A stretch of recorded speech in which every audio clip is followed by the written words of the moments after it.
Welcome to ILTV's Israel Daily. I'm Amita Rarian. Coming up in today's newscast, the security situation in Judea and Samaria remaining tense with terror attack being prevented in the area over the holiday.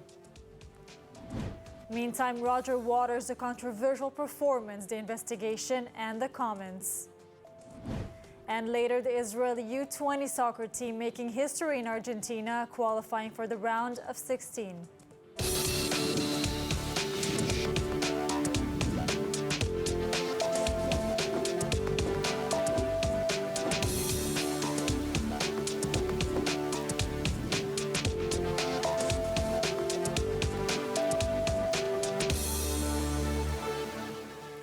A tense security situation continues in Judea and Samaria. The long holiday weekend included the infiltration of a settlement by an armed terrorist who was neutralized by a security guard outside a synagogue during prayer services.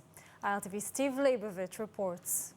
The security situation remains tense in Judea and Samaria amid terror attempts and IDF initiatives to raid terrorist cells before they can attack. On Friday morning, a terrorist armed with a knife was killed after attempting an attack outside the synagogue of the small community of Tnei Omarim near Hebron.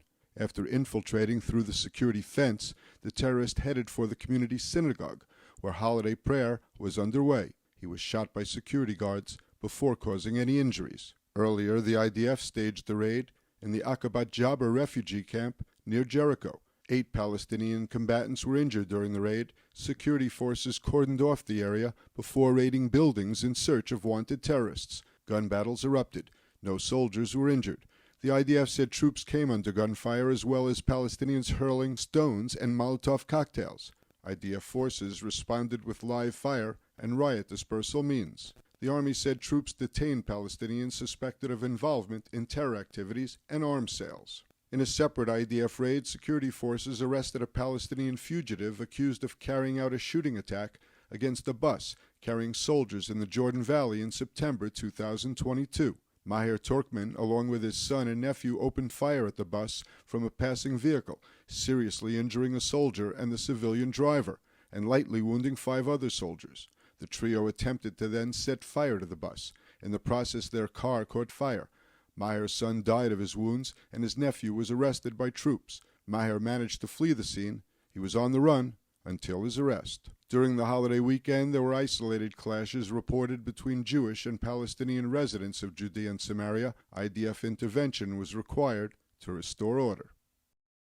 The northern border also remains tense, just days after warnings from Israeli security officials that Hezbollah could be readying for an offense.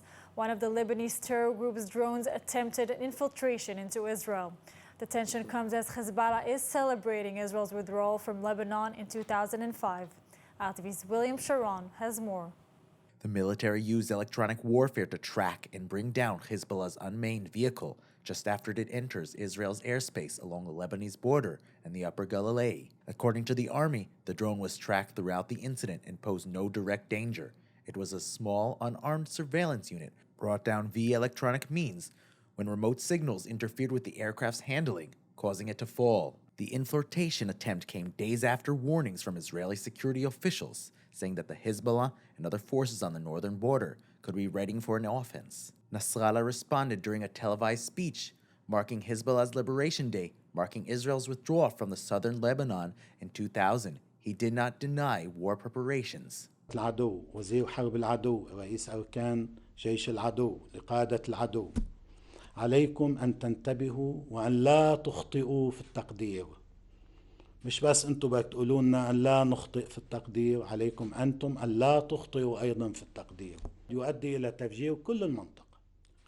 قد يكون خطأكم في التقدير هو الذي يؤدي إلى الحرب الكبرى في المنطقة. والحرب الكبرى في المنطقة هي التي ستودي بكم إلى الهاوية إن لم تودي بكم إلى الزوال. The comments underline what IDF Intelligence Chief Major Gen Aharon Khaliva said last week. Hezbollah Chief Hassan Nasrallah is close to making a mistake that could lead to war. So we know the news is fast-paced, and we want to let you know that ILTV's new app is now available. So if you want to stay connected to the latest news from Israel, the Middle East, and the Jewish world, download our new app now on all your devices. It's available in the App Store for both Android and iPhone. Iran has test-launched a ballistic missile with a potential 2,000-kilometer range. The launch took place days after IDF Chief of Staff Hezbollah raised the prospect of action against Iran over its nuclear program. ILTV's Steve Leibovich has more. Iran claims that its ballistic missiles are capable of reaching Israel and the United States. Iran State TV broadcast footage claiming it launched an upgraded version of Iran's Khorram-Mishar 4 ballistic missile with a range of 2,000 kilometers or 1,243 miles and able to carry a 1,500 kilo or 3,300 pound warhead. The Iranian news agency said that the liquid fuel missile had been named the Khaybar.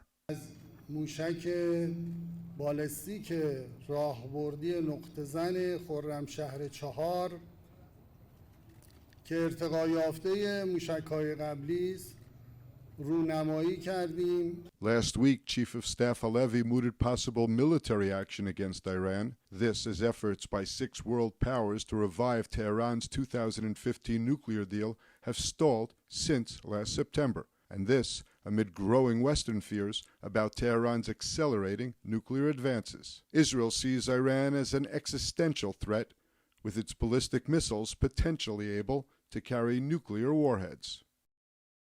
And joining us now with more on the Northern Front tensions is Colonel Reserves Professor Gabi Siboni. Gabi, let's start with Iran. They have test-launched a new ballistic missile with a range, they say, of about 2,000 kilometers. If they obtain nuclear weapons, can they be mounted on their missiles and present a direct nuclear threat to Israel? Well, Iran is pursuing its nuclear program, and not only it is pursuing the preparing of the nuclear bomb, it is preparing itself for the delivery system, i.e. the missile system, or how to deliver the bomb. The last experiment is also part of this kind of improvement they are moving forward. Now, they made many claims about the capabilities of their new missile. Do we know whether they're exaggerating the capabilities, as they have often done in the past, or maybe not at all? I don't know, and I don't have any clue. However, I just want to say that Iran's strategy is based on two arms. One arm is, as we see, is the nuclear arm, but not less dangerous the conventional arm using the proxy.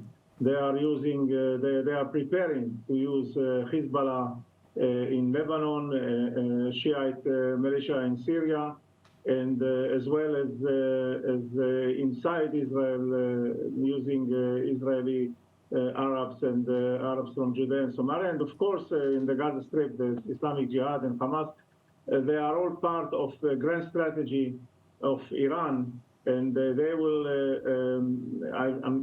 I don't know about the nuclear, if they will become a nuclear power. However, once they feel protected enough by the nuclear umbrella, they might decide to attack Israel from all the fronts altogether surrounding Israel. So this is the real threat that we should be prepared for.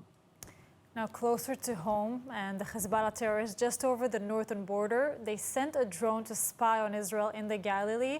It was quickly taken down electronically. Is this part of Hezbollah planning for a coming confrontation with Israel?